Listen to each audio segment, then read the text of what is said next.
Is mocktail nationalism real? We'll find out.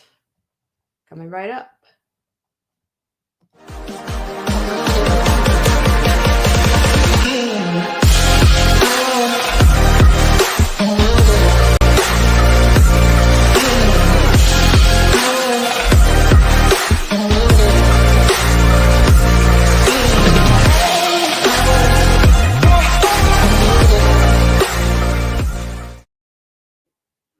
Hi, everybody. Welcome to Black Spring with Autumn on your Tuesday. Thank you so much for coming in, or thank you so much for considering coming in today. And just going to have a brief, this is going to be more of a real under for your Tuesday. But I thought this was a bit relevant to some developments that we've had. And of course, from the current regime, an announcement that was made yesterday. So I'm going to be getting into that. And I don't know, we'll see what we have time for. But yes, we're going to do that and we'll do our usual order of business and we'll thank our loyal patrons and our subscribers. And I'll be right back.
All right. Thank you guys so much for tuning into this segment of Black Spring with Autumn. And if you're not sure whether you're tuning into this segment of Black Spring with Autumn, I want to thank you for considering coming in because you could choose, you have many choices and you could choose anything, but you chose to tune in or you chose to be a voyeur here. So thank you so much for tuning in and let me do a bit of a recap. So I will tell you the inspiration for this stream. It's going to be around mocktail, well, dare I say, supply, demand. And I think that what you're going to see, my point is by the end of this presentation, that we will connect some dots. We'll connect some dots from the past, as well as some things that have happened recently, or at least an announcement that you got on yesterday, even though these things are always in the works. So the wheels are always turning. So what I'm going to do is we're going to have a look at, we're going to look at the liner, but I've basically kind of broken it down. And I think this is also it's a bird's eye view, or it's going to be a snapshot into what we could expect going forward. And that's going to deal with some of the, I guess, dare I say, legislation, or either the signing or the implementation of the HR 9, along with what's going on with mocktail supply and demand. Now that's pretty much what I'm on about. And so I'm going to go ahead and give you that. I'll show you the liner. And yes, I also have an article for you that I'm just slightly behind on. And it talks about Cuomo wants the kids in New York to be bused to mocktail sites. So that's all. That's an announcement that he's made earlier. However, I'm a little bit behind on that. However, we'll see what happens um, on that. But first, we're going to start with. I guess we're going to start with the economic section segment of this show. Thank you guys so much for tuning in.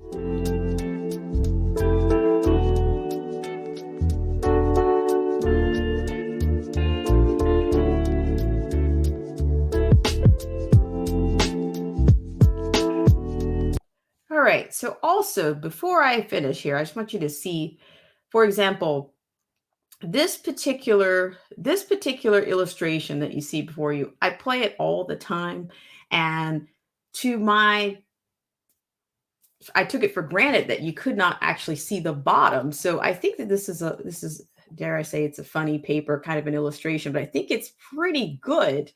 I think it's a nice visual of, you have your equality to your left and you have your equity to your right.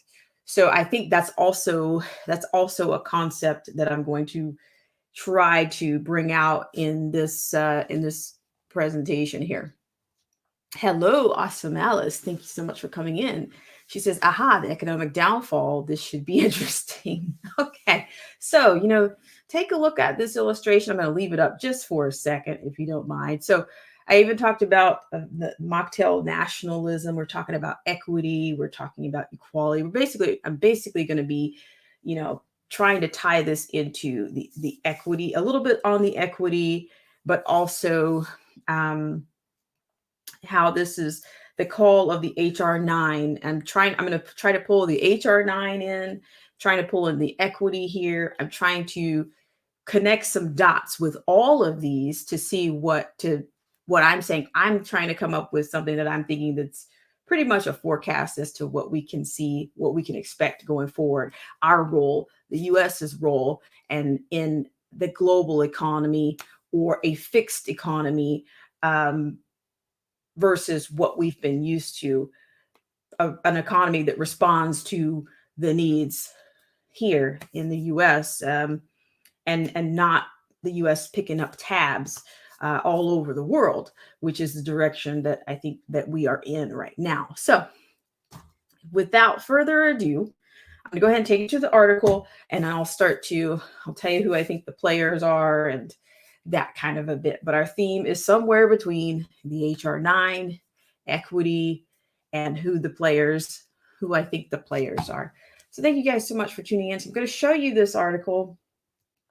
I'm going to read it, but then I'll give you my summation at the end and try to tie this together for you. So I'll finish this out and then we'll get going here. Thank you so much for tuning in.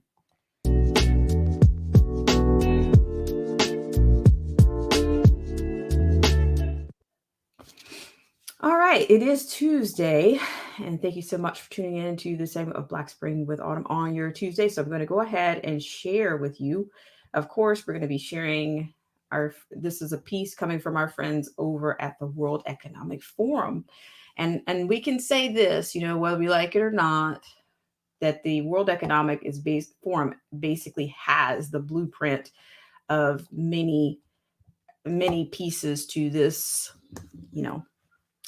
to the conundrum or to the puzzle, for what I would say, lack of a better word. So here we go. This is coming out of the World Economic Forum. And I meant to get into this yesterday, but I waited. And so today we're going to go ahead and share that.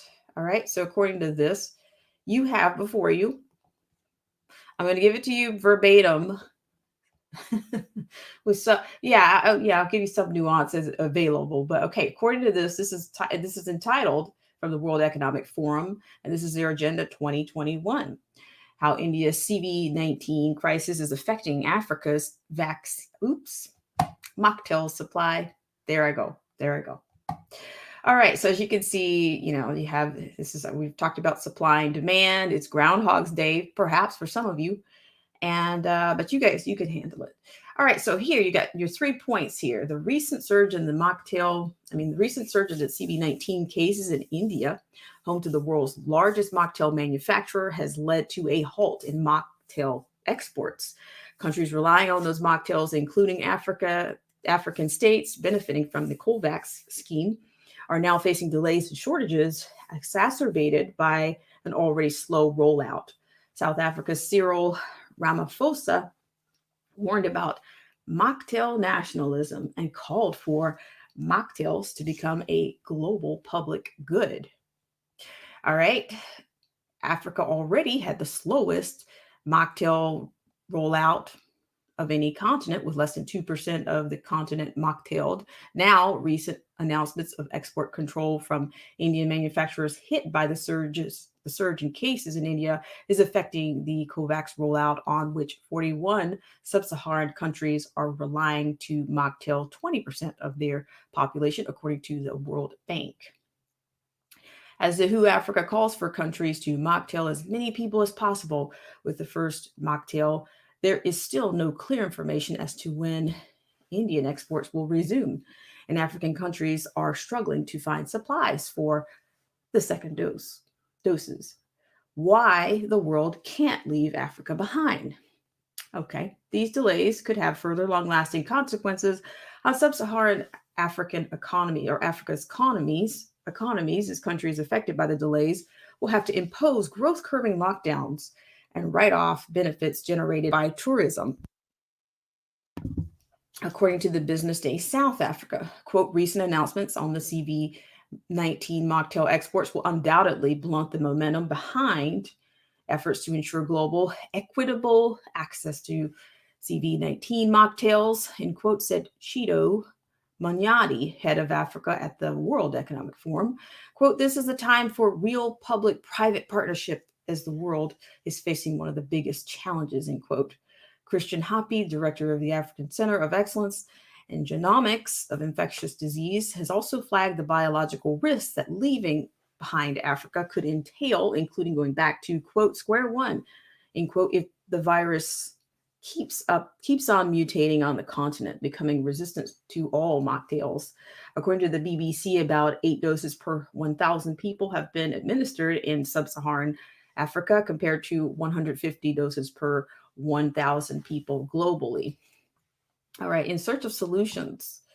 Unlike Morocco, which struck a deal in the early days of mocktail development, now tops the list of most administered doses on the continent, most African countries weren't able to secure mocktails independently, prompting an assessment of strategies for the future.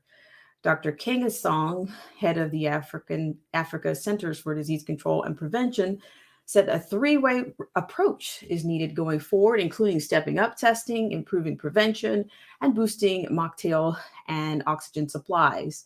In addition, the recent development of a highly effective African-developed malaria mocktail has raised hopes across the continent for better mocktail coordination in the future. South Africa's President Cyril Ramaphosa warned of mocktail nationalism at the World Economic Forum's Davos agenda in January, and more recently about mocktail apartheid in reference to human rights concerns similar to those 20 years ago when sub-Saharan Africa was denied access to essential and antiretroviral treatments because of rigorous patent laws and witnessed millions of AIDS-related deaths. His recent call to make mocktails global public goods, with intellectual property data related to CV19 becoming available to all, garnered support from, guess who? The US, raising hopes globally that no one will be left behind. Still, with sub-Saharan Africa unable to rapidly train health workers and develop stronger health systems in the current context, waived patents alone wouldn't solve the unequal access to mocktails, and the world needs to focus on delivering the highest number of doses in the most efficient way. All right, so here I am, blah, blah, blah. All right, so let me tell you about this. This is we're going to get on to what I'm on about here. Okay, so you've got the charge. It looks like, India's it's almost like the rhetoric here is to somehow, demonize India, even though they are being, they're affected by this crisis. And, but because they are the largest manufacturer, they're that puts them in a situation in which they need to be bailed out. Okay. So here's the deal. And guess what happened yesterday? President Biden informed the country that America was basically going to be, by the end of June, we will have sent 80 million mocktails overseas. Not to mention, he mentioned the AstraZeneca, and he even talked about that it was not authorized in the US for use just yet, but it was going to be sent once the FDA says that it was approved. So he's basically talking about by the end of June, what he anticipates will be that there will be enough delivery in the US that they'll be able to share the additional 20 million, which I think is going to make the ultimate 80 million that will be sent or have been sent overseas.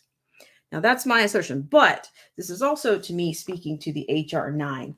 We've already talked about how our economy is not going to be so much what my assertion was, that our economy and the supply and demand here, it's not going to be as responsive. It's not going to be responsive to the needs so much of the American people. It's actually going to be based on our funds, our supplies are going to be, we are going to have to make up for whatever countries that cannot keep up with demand. And guess whose demand is down right now? You just heard it. India's demand is down. So who's sending more mocktails to make up for the crisis in India? You guessed it, the US. So I'm saying going forward, I think for all the crisis to come, the US is going to, because we are participating in this HR 9, we are going to be supplying whatever funds and whatever supply or whatever to meet the demands when the other countries cannot, when they can't cut it. And guess who's going to pay for it? This is my assertion that we are primed to subsidize whatever country, whether it's, via goods, supplies, whatever it is, because we are going to be in more of a fixed economy, and we are going to respond to the demands based on what HR 9 and those committees say that we should do. That is, to me, that is what that's my assessment of what's happening and what's going to happen. And you guys, of course, know what the next crisis is. And I don't know what those demands are going to be, whether it's, well, I guess we could say it already, it's climate change. So who knows? Hello, hi, everybody. It's Terrence Bain. Terrence Bain, TDOA. Oh, no. Terrence Bain, you said you got a community guideline strike. Can't post. Ay. Hang in there. I'm surprised. You know what? I'm not surprised, because I know that they, you never know. You never know, unfortunately, who's watching. I will say this, not to impugn you or your work, TDOA, but I think it's also, sometimes you don't know who's watching. You don't know who's watching, and you don't know where it all comes from at the end of the day. So I empathize with you on that, but hang in there. I guess everybody's done some time. We're going to do some time in the sweat box, in the YT sweat box, or the FB sweat box, or the Twitter sweat box. I don't know, but hang in there. So, but I think you were, for what I've caught recently, I think you were on a good cause, more than a good cause, of course. So shout out to Terrence Bain, TDOA. And Old Head Deuce, thank you so much for tuning in. And Pre-Dam, thank you so much for tuning in. And let me read your comments. I'm going back to TDOA's comments. He says they can't leave Africa alone. No, they can't. Jermaine G says peace and love, everyone. Thank you so much, Jermaine G. So, yeah, that's very unfortunate there, TDOA, but hang in there. So, what I'm saying is that I just think that this is, for them to say, oh, this is going to be, this is all about our values, where this is about American values and da da da da da. But at some point, it's just going to be, I think there's going to be more examples of the United States making up for whoever else is a part of this HR9 or this Paris, the climate accord. So yeah, the HR9 is basically your, what do they call it, the Paris Accord, the whatever. So I think we're going to be responding to demands, supply of whatever. We're going to be responding to all of that. And so yeah, but then you see how the We Forum, how they basically it's like they're demonizing India because they've got you're a big manufacturer, and now we have a shortage, and we're going to suffer because of you, and Africa is always suffering. But I'm just thinking, well, all this talk that they've done about equity, and you would think that they have enough, if they care so much about the sub-Saharan region, why aren't these huge why aren't the elite pouring more money into those areas? If they're really concerned, why are they putting it on other countries? If they're so underserved, if they've been underserved for decades and decades, and because of imperialism and colonizations from all nations and places all over the world, why don't they just make an investment and say, hey, we're going to focus on this region and bring it up make it economically sustainable, or so that it can thrive? Why are they not doing that?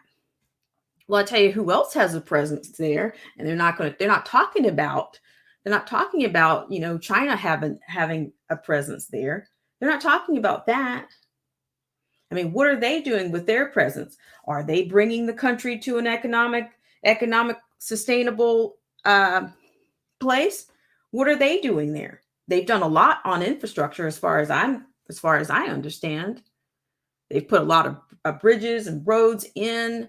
There's a huge China presence in Africa. So what are they doing? If they're not making these people solvent economically or financially solvent, what are they doing there?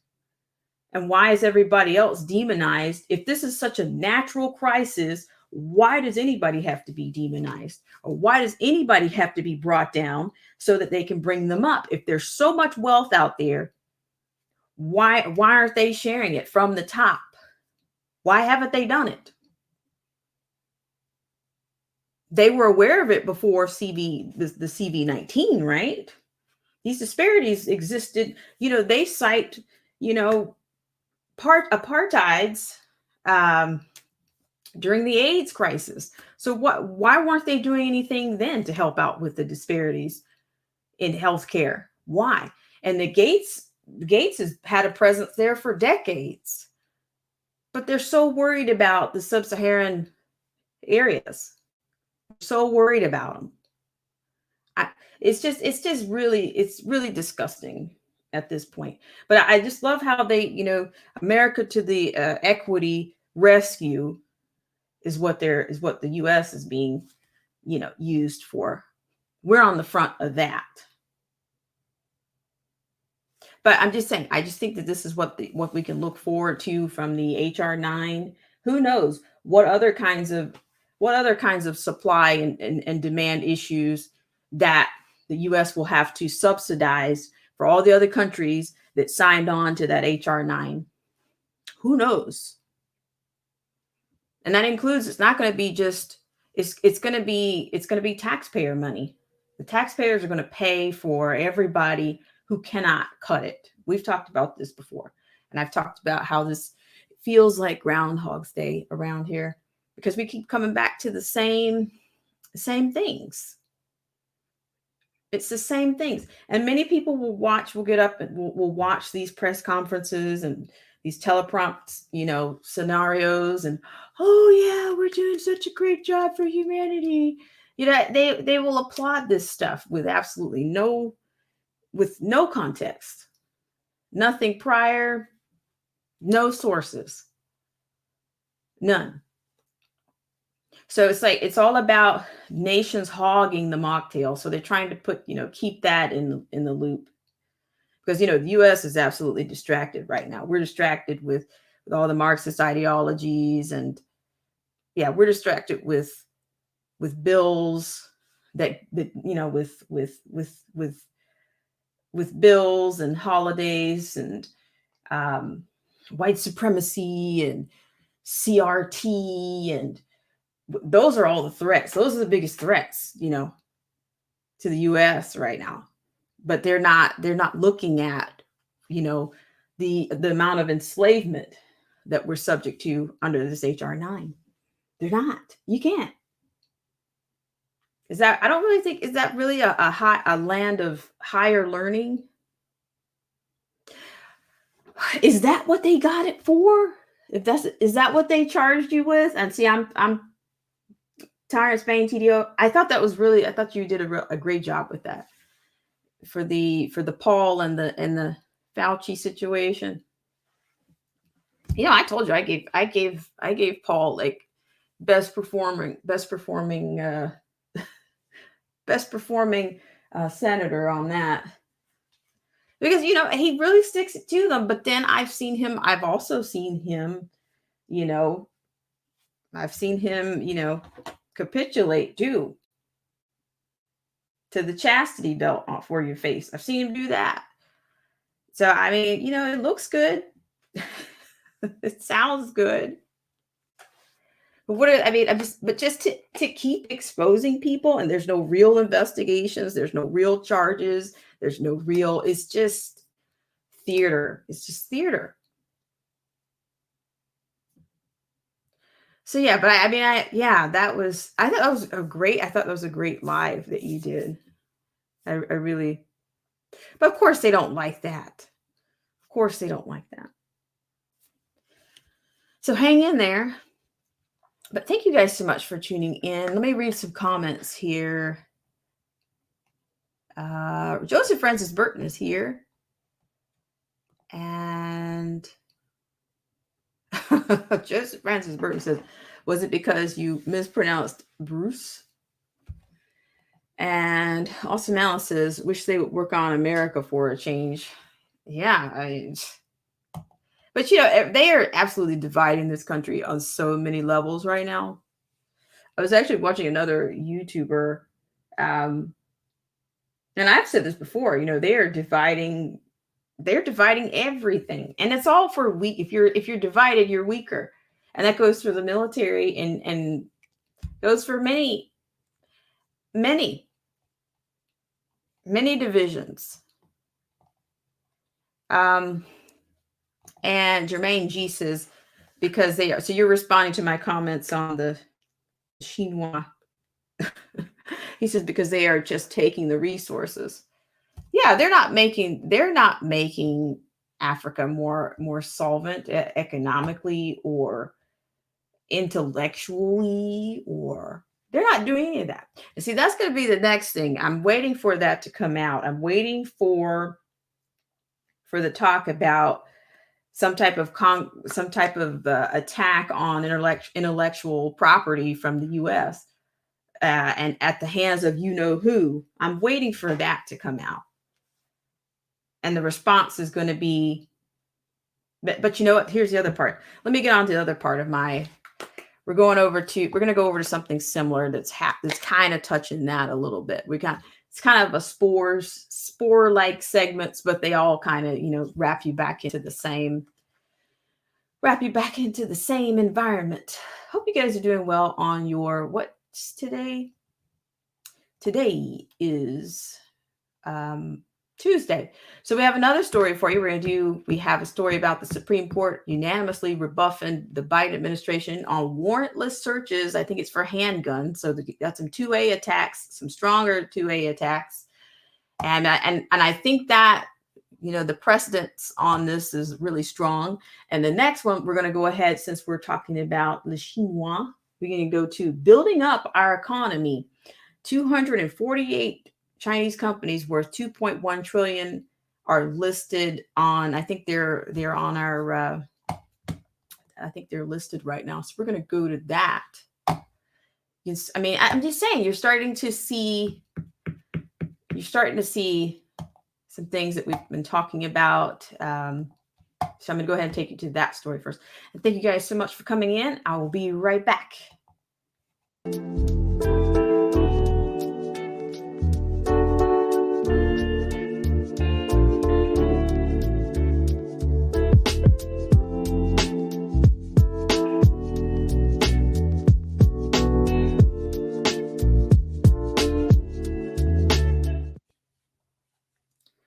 All right, guys, thank you so much for tuning in to this segment of Black Spring with Autumn. And I'm going to go ahead. We're going to have a word from our friends at the JBS, because this next piece is brought to you by them. This segment of our show is brought to you by our good friends at the John Birch Society. Less government, more responsibility, and with God's help, a better world. The JBS is a constitutional and educational organization that's been around for over 60 years, dedicated to upholding and defending the Constitution and working to preserve our freedoms and liberties in this country. The JBS does not endorse any political party or candidates. Rather, it focuses on the education, training, and development of the American voters.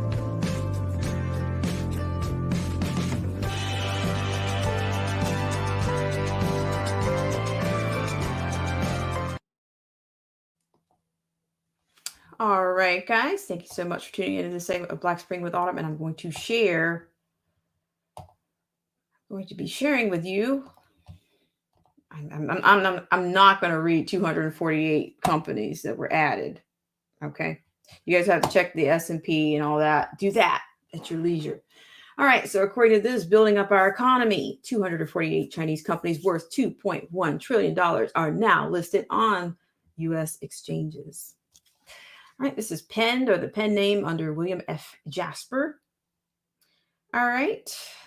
So according to this, what is the most serious, quote, existential threat, end quote? And this is kind of what I was on about, segueing me here, facing America. If one is to go by the headline stories of the, quote, mainstream, end quote, media, one would get the impression that the leading threats to our continued existence are, quote, white supremacy, end quote, climate emergency, quote, systemic racism, quote, the CV, quote, pandemic, end quote, police brutality, end quote, and any number of other pseudo crises. However, if the woke media mavens were to take a break from their breathless fixations on these alleged threats, they might find time to focus a little bit of coverage and concern on the truly existential threat posed by the communist dictatorship in Beijing. But don't bet on that happening anytime soon. The collective yawn by the major media over the recent release of an alarming report by a federal commission on communist China's penetration of our business and financial markets shows the dangerous degree to which our corporate media have become willfully blind or have consciously become part of the Red China lobby. All right, on May 13th, the U.S. China Economic and Security Review Commission released its report. Chinese companies listed on major U.S. stock exchanges, listing 248 of Beijing's corporate champions that have made new inroads into the American economy. The list includes Chinese companies listed on NASDAQ, New York Stock Exchange, NYSE American, the three largest U.S. exchanges.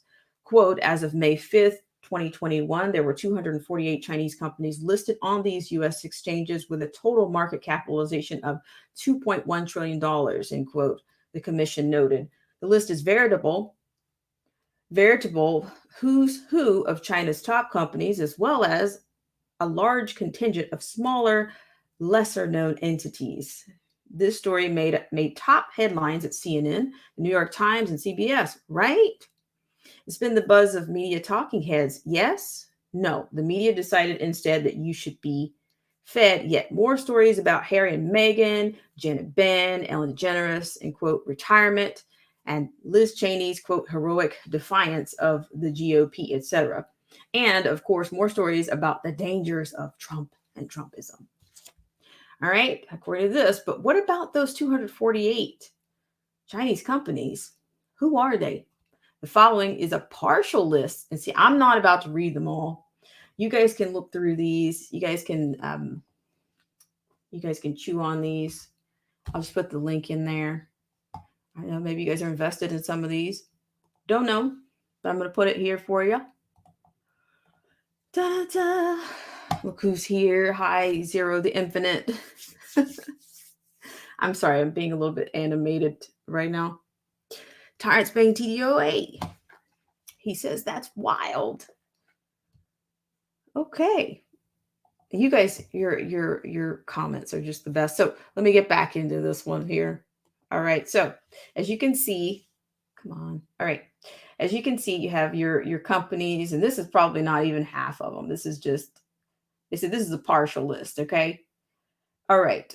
The national security and financial risk. And see, this is where I'm getting, I don't want to get into Huawei. But we talked about that before. It's always Groundhog's Day here on Black Spring. However, quote, investors in Chinese companies may support activities that are contrary to U.S. national interest, including the development of technology used for censorship and surveillance. There we go. There we go with the 5, call me conspiracy theorist, the 5G. We talked about 5G a while back on this show. We talked about the concerns of Huawei, but I'll keep going here.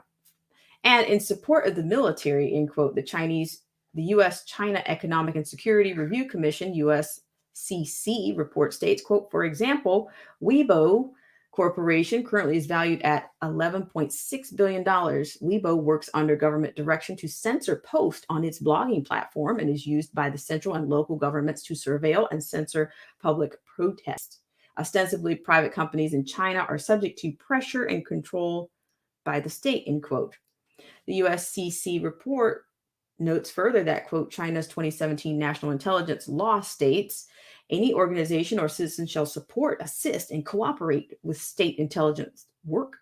And the 2017 cybersecurity law requires companies to provide technical support and assistance to public security organs. The CCP's opinion on strengthening the United Front work of the private economy in the new era, released on September 15, 2020, stresses the importance of CCP control over the private economy, including private entrepreneurs. There are financial risks to investors as well, not only those investing directly in Chinese companies, but to millions of unsuspecting Americans whose pension funds are invested in companies owned and or controlled by the People's Republic of China.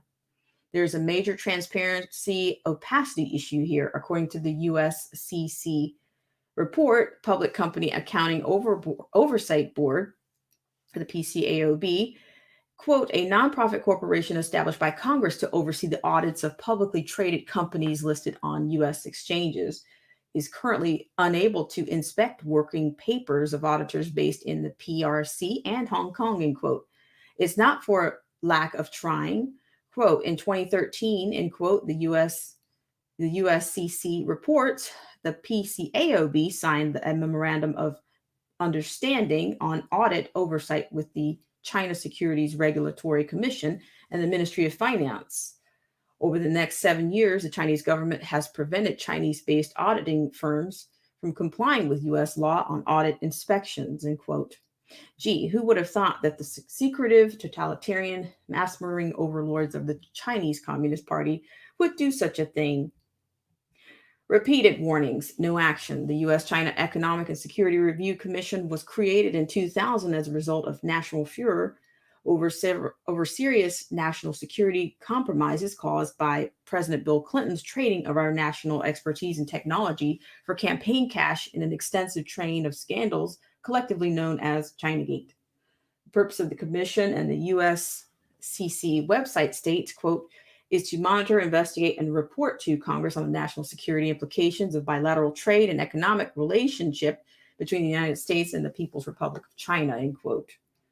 On March 19, 2021, the commission heard testimony from Nazek Nakistar, an international trade and national security attorney who for many years worked as a security analyst for the U.S. Department of Commerce Bureau of Industry and Security. His testimony is a sobering reminder that many authoritative voices have been warning America for decades of the hostile long-range plans of the CCP and the People's Liberation Army. The PLA is the military arm of the PRC's ruling Communist Party. Nikitar stated, quote, it is well documented that since 1978, the CCP has been engaging in sustained and aggressive effort to transform the PLA from a low technology and infantry heavy apparatus to a high technology force that is able to rival any other military in the world, end quote. I'm sorry, I'm getting ahead of myself. Nikitar reminded the commission that in 1999, Congress recognized the growing threat that the PLA posed, and in response, through the National Defense Authorization Act, directed the Department of Defense to begin identifying Chinese Communist military companies. The NDAA simultaneously authorized the U.S. president to exercise authorities under the International Emergency Economic Powers Act to counter any resulting national security threat. Quote, yet for 20 years thereafter, Nikitar testified, quote, notwithstanding the steady accumulation of power and resources, superior technology progress, and operational sophistication of Chinese military, the U.S. government did not produce the CCMC list, end quote. It was not until June 2020, end quote, he noted that the DoD issued its initial list of CCMCs and committed to, quote, continue to update the list with additional entities as appropriate. The initial tranche identified 20 CCMCs operating directly or indirectly in the United States. Between June 2020 and January 2021, the list more than doubled to 44 companies. Nikitar further noted, quote, the transfers of capital from the United States and indeed from the rest of the world are also contributing heavily to the technological and operational buildup of the PLA, end quote. Quote, in 2020, he pointed out, quote, Chinese-based companies raised approximately $11.7 billion in the United States through 30 initial public offerings. This represents the highest amount of capital raised since 2014, when Alibaba went public as the biggest IPO, end quote. All right, so here we're going to China's Wall Street enablers. However, the China threat does not emanate solely from the CCP, PLA, and their front companies. All of these Chinese, quote, enterprises, end quote, need American firms willing and able to underwrite and guide their invasion of the U.S. market. No problem. There are plenty of hands on Wall Street more than willing to help them do so. When Alibaba, China's mammoth e-commerce and technology conglomerate, decided to list on the U.S. exchanges, it had no trouble lining up partners from Wall Street A-listers. The firms facilitating Alibaba's IPO included Credit Suisse, Deutsche Bank, Goldman Sachs, JP Morgan, Morgan Stanley, and Citigroup. So here you go. The same names show up repeatedly as deal underwriters in the USCC report. Frequently recurring firms are the same usual suspects there. The Global Communist Alliance. The communist global symbiosis is not surprising to regular readers of the TNA, the New American that is. We have been exposing this treasonous activity of the elite collaborators for decades. See, for example, here and here. The big banks and financial firms listed above, along with a couple of hundred additional major corporations. Prestigious law firms, consulting groups, and lobbyists are members of the National Committee on U.S.-China Relations, one of the premier organizations that have been pushing the China aid and trade agenda for decades. The NCUSCR, as we reported in 2015, is merely an adjunct of the Council on Foreign Relations, the subversive One World Brain Trust that has been promoting and supporting global socialism, corporatism, communist regimes, and world government for most the past century. So you guys can see here, you kind of got more the same, some of the same figures here. This is pretty dense. So this is basically going to give you So we're basically to the end of this one. Okay. All right. So I'll finish out with that one, and just letting you guys, this is real. Okay. I'll put this one out there for you. As we noted, heading up the NCU SCR as chair of the board of directors is Carla A. Hills, a longtime member and officer of the CFR, and currently CFR's co-chairman. Her staff bio at the CFR website further informs us that, in addition to her various public offices served in various administrations, she is also an executive committee member of the Secretive Trilateral Commission and a member of the International Board of JP Morgan Chase. Chase, of course, is still embroiled in ongoing federal charges of corrupt practices and bribery with government officials of China. The NCU SCR's chairman emeritus, W. Michael Blumenthal, is a current member and former longtime director of the CFR. The vice chairs of the national committees on the U.S.-China Relations Board of Directors are, and we just heard from Kissinger not too long ago, not too long ago, that basically, I'm going to paraphrase it, the U.S. better start getting along with China. But you also have Maurice R. Greenberg, Thomas H. Keane, of course, Henry A. Kissinger, Nicholas R. Lardy, Joseph W. Prayer, William R. Rhodes, J. Stapleton Roy, James R. Sasser. 8 out of 8. The CFR elites are battling 1,000 for the NCU SCR board vices chairman slots. The treasurer, Keith W. Abel, and Secretary Peter Wolf are also both CFR members. Okay, so here you've got like more people, general memberships of organizations, board of directors. We noted was also heavily larded with the CFR members. And for the final here, thanks in large measure to the decades of treasonous transfers of wealth and technology made possible by these globalists, both Republicans and Democrats. Communist China's economy is on a trajectory to surpass that of the United States in the near future, according to the projections by the UK-based Center for Economics and Business Research. That could come as soon as 2028 if we allow the globalist betrayal to continue apace, while simultaneously allowing the Biden administration to eviscerate our economy with taxes, regulations, lockdowns, mandates, and spending. China's economy primacy could come even sooner. That frightening thought should be a huge motivator for all freedom lovers to take action. That's pretty dense. I don't know if anybody here is surprised, but that's kind of a lot. So I'm going to put this here. I'm going to put this here for you guys. So, and I guess maybe I'm probably throwing caution to the wind here. I mean, we've talked here again, we've talked about so much of this stuff in the past, but here's the thing, the sharing of intellectual property and that kind of a bit, we talked about that before, because once upon a time they were saying, oh, we've got bipartisan support. Yeah, we're concerned about the use of, the 5G because of, or who we're going to communicate with, because they mentioned Huawei specifically, and that was one of the concerns because of intellectual property and trade secrets and da da da da. But it looks like we're already infiltrated, guys, and that's really sad. Pretty heavily infiltrated, because we have quite a few people we have quite a few organizations in this country, and we have quite a few news anchors and journalists that are members themselves of the CFR. So are we infiltrated? I think that would be putting it mildly. So, that was heavy. That was heavy. Thank you guys so much for tuning in to this segment of Black Spring with Autumn.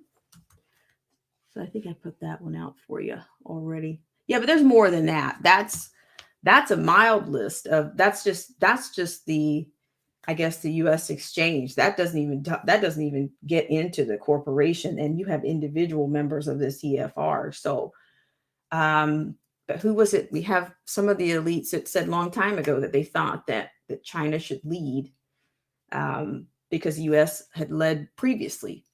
So do your diligence on that. If you want to reprove, bring it. We welcome that around here. All right. And let me get into some comments here. Zero the Infinite is here. Thank you so much for tuning in. And actually, I'm probably gonna bring you guys just one more segment. Actually, I want to do. There's a brief one on the, and that's coming out of Epoch Times. I don't know if they're gonna let me get into this one. It's the Supreme Court unanimously rebuffs Biden administration on warrantless searches for handguns. So, looks like there's some. I'll probably put the link out there for you on that. Heavy. Okay. I put that out there for you. And let me just go back into some comments here. I'm not sure if I want to go into that one. I want to, but I'm not sure what my subscription status is there. Let's see. I could do it. All right. Well, thank you guys so much for tuning into this segment of Black Spring with Autumn. Let me read a few comments here. This is all pretty heavy stuff. So I don't know. I guess we could say, let's take a vote. What's the most grotesque bribe that you've heard of? The mocktail bribe of the week. The mocktail bribe of the week goes to whom, or which one was the most unbearable? Which one was the most unbearable, or the most unbearable parody of the week? Maybe they're coming up daily at this point. Okay, let me just read a couple of comments here. Zero the Infinite. Sorry. I say Awesome Alice says, I think they rewash stories because they have nothing good to talk about. Awesome Alice says, rewash news just add more dirt so it's more dirty, and we can come in like Mr. Clean and act like we cleaned it up. I am the savior you need, says all the mainstream network people say in the lab. Okay, Zero the Infinite says, the media wanted us to worry about TikTok being originally owned by China, but this gets overlooked. Shaking my head. Yeah, I remember that. I remember they talked about, was TikTok to be purchased, or did an American, did a developer buy that app, or the I don't know. Let's see. Awesome Alice says, have you noticed the Chinese army, if majority men, they promote? Yeah, they're doing the opposite of what we're doing around here. No, I was watching somebody else. Like, if you look on the newsstands, you don't see. I'm not even going to go. I'm not even going to go there. You guys know what's going on. Okay. Awesome Alice says, back in the day, this would be a treasonous act to infiltrate the business of the USA, but now it's just common practice. Touche. Let's see, what else do we have here? Zero says, just don't get the app. That one has been revised. Yeah, because I was under the impression that there was a bit of spyware or whatever, or surveillance on the TikTok app, and people are just sharing them all over the place. I mean, TikTok has invaded IG right now.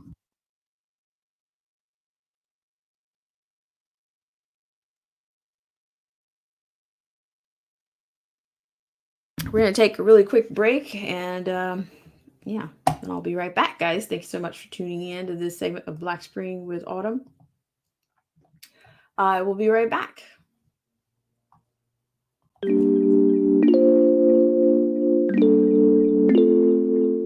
Hey guys, it's Black Spring with Autumn here. And if you'd like to help us out with our AI and dissemination of the stream campaign, please hit that like, unlike, dare to throw caution to the wind by sharing, or just making sure that you're still subscribed to the channel. And I want to thank you for your ultimate and baseline level support here on Black Spring with Autumn. And we'll be right back right after this.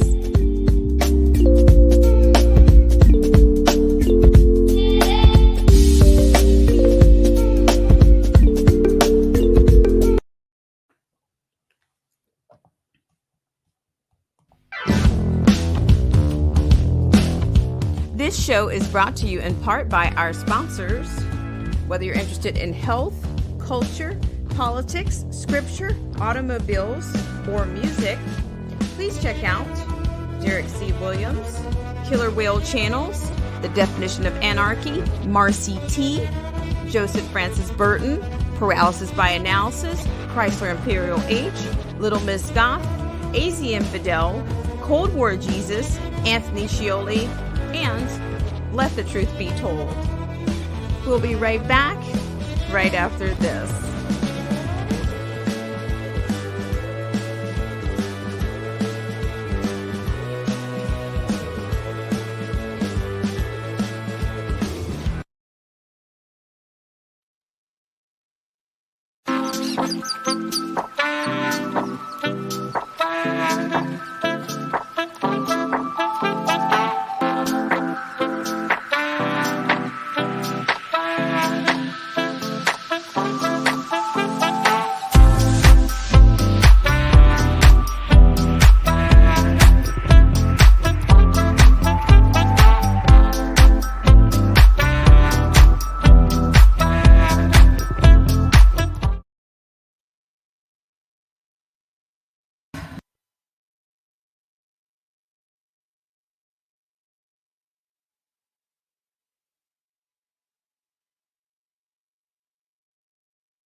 Sorry. See, Awesome Alice is always keeping me on my toes. All right, so this is going to be our final segment, and then I'm going to get us out of here. And maybe I don't know if we can handle any more Cuomo for right now, but we won't do it right now. We'll do it later. Okay, so what you see before you is our final segment of Black Spring with Autumn today, and this is the Supreme Court unanimously rebuffs the Biden administration on warrantless searches for handguns. Okay, and your penman here is Matthew Vadum. The Supreme Court unanimously rejected Biden administration arguments in a case from Rhode Island that police should be allowed to enter homes without a warrant to seize handguns. Okay, the ruling in the case of Caniglia versus Strom, court file 20-157, came May 17th. Eric Pratt, the senior vice president of Gun Owners of America and the affiliated Gun Owners Foundation, praised the decision. Quote, the Supreme Court today smacked down the hopes of gun grabbers across the nation, end quote, he said. Quote, the Michael Bloombergs of the world would have loved to see the Supreme Court grant the police authority to confiscate firearms without a warrant. But the Supreme Court unanimously ruled that the Fourth Amendment protections in the Bill of Rights protect gun owners from such invasions into their homes, end quote. Bloomberg, the billionaire former New York mayor, is an activist and major funder of gun control groups. The case came before the High Court for oral argument 2 months ago as President Joe Biden and congressional Democrats began pressing for aggressive new restrictions on Second Amendment gun ownership rights, including controversial, quote, red flag, end quote, laws, which allow gun seizures from law-abiding gun owners with limited due process in the wake of a highly publicized deadly mass shooting in March at a Boulder, Colorado supermarket and at Atlanta area spas. Police generally cannot conduct searches of private property without consent or warrant. In a Caddy versus Dubrovsky, the Supreme Court held in 1973 that police may conduct warrantless searches related to, quote, community caretaking functions, end quote, but only for, quote, vehicle accidents, end quote. Since then, the principle has become, quote, a catch-all for a wide range of responsibilities that police officers must discharge aside from their criminal enforcement activities, end quote. The First Circuit Court of Appeals stated in the Caniglia case. The community caretaking doctrine holds that police don't always operate as law enforcement officials investigating wrongdoing, but sometimes as caretakers to prevent harm in emergency situations. Edward Caniglia has no criminal history, no record of violence. He had been married to his wife for 22 years when, on August 2015, they had a disagreement inside their Cranston, Rhode Island home. The argument escalated. He produced an unloaded gun and said, quote, "Why don't you just shoot me and get me out of my misery," end quote. Worried he might be suicidal, his wife asked police to conduct a welfare check. The husband went to a local hospital briefly after police assured him they wouldn't take his 2 handguns. After he left, they seized his gun without a warrant, telling his wife his life and others could be in danger if they left the guns in the home. The police refused to return the weapons, and Caniglia sued, arguing the community caretaking exception shouldn't apply inside. Quote, the home, the most protected of all private spaces, end quote. During a telephonic oral arguments on March 24th, the Department of Justice lawyer Morgan Ratner supported the city of Cranston's position, arguing police have to be free to act in potential emergencies. Quote, although there have been a lot of questions this morning about whether this is emergency aid or exigent circumstances or community caretaking or something else, the label you give it is not nearly as important as the principle. And the key principle is if someone is at risk of serious harm and it's reasonable for officials to intervene now, that is enough, end quote, Ratner said. Writing the Supreme Court's 4-page opinion in the case, Justice Clarence Thomas noted the Caddy versus Dombrowski precedent, which he indicated applied to police, quote, responding to disabled vehicles or investigating accidents, end quote. Quote, the question today is whether Caddy's acknowledgement of these, quote, caretaking duties creates a standalone doctrine that justifies warrantless searches and seizures in the home, end quote, Thomas wrote. Quote, it does not, end quote. Thomas wrote that the federal district court ruled in favor of the police, and the First Circuit expanded on this, stating that the police, quote, often have non-criminal reasons to interact with the motorist, end quote, on public highways. The appeals court, quote, extrapolated, end quote, from the Caddy ruling, quote, a freestanding community caretaking exception that applies to both cars and homes, end quote. The appeals court's community caretaking rule, quote, goes beyond anything this court has recognized, end quote, Thomas wrote. The acknowledgement that, quote, police officers perform many civic tasks in modern society was just that, quote, a recognition that these tasks exist and not an open-ended license to perform them anywhere, end quote.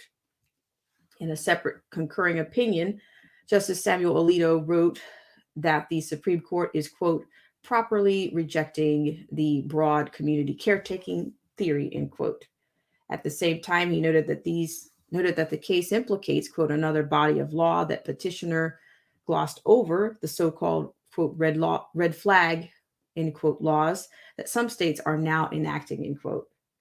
Such laws, he wrote, quote, enable the police to seize guns pursuant to a court order to prevent their use for suicide or the infliction of harm on innocent persons, end quote. Although this particular decision doesn't address those issues, quote, provisions of red flag laws may be challenged under the Fourth Amendment, and those cases may come before us. Acting U.S. Solicitor General Elizabeth Prelogar, or Mark DeSisto, attorney for Cranston, didn't immediately respond to the request by the Epoch Times for comment. All right, that's chewy enough for you. All right, no sounds, huh? See, I'm not even muted. All right, if you guys give me a 1 here, and that's going to wrap us up, because I guess they don't like, what do they like? Who knows? They like, I don't know. Maybe they like me playing hip hop public health videos for you guys instead. I don't know. All right. Austin Alice said there were no sound. Okay, so I'm back. All right, so Zero Infinite says, I know Biden didn't think that was going to pass through. And hello, Anarchy Television. Thank you so much for coming in. Zero to Infinite says, by the most powerless man in office. All right, so I've got a unanimous, I've got at least two out of four. If you can hear me now. All right, but you guys have got the ticker, okay? You got it. So I just want to say hello to everyone, salute, and wish you guys a great rest of your Tuesday because I have to get out of here. I appreciate all that you do. All right. So awesome, Alice. Thank you so much for coming in and for all that you do. I want to make sure that my stripes, if you guys, seems like some of my stripes are missing their stripes. If you're missing a stripe, send me a message and I'll figure it out. It's like they disarmed my stripes and I have to take care of everyone. Okay. Tyrus Bang TDOA, thank you so much for all that you do and your support of the channel. And Jermaine G, thank you so much for coming in. And Pre-Dem, thank you so much for coming in. I really appreciate it. Old Head Deuce, thank you so much for coming in. Of course, Joseph Francis Burton, thank you so much for coming in and tuning in to this segment and all you do to support the channel. And am I missing anyone? I got Zero the Infinite and Anarchy Television snuck in at the last minute. I really appreciate it. It looks like I may be having some connectivity issues, so I won't put it on the YT. I won't charge them this time. But I thank you guys so much for all that you do, and I'm going to be getting out of here. And I want to thank you guys so much for tuning into this segment of Black Spring with Autumn. And we'll see what comes up. And you guys have a great rest of your Tuesday. And of course, I look forward to seeing you guys on the next live stream in the comments section on the video, a moonlight stream, a night queue, a real under, and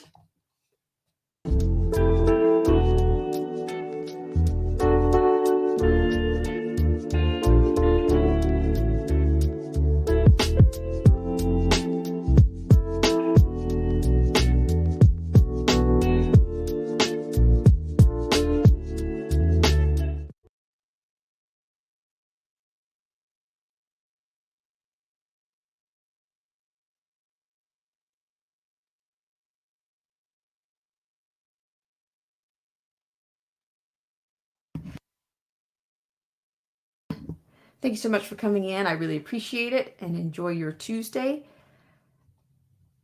I'll see you guys around.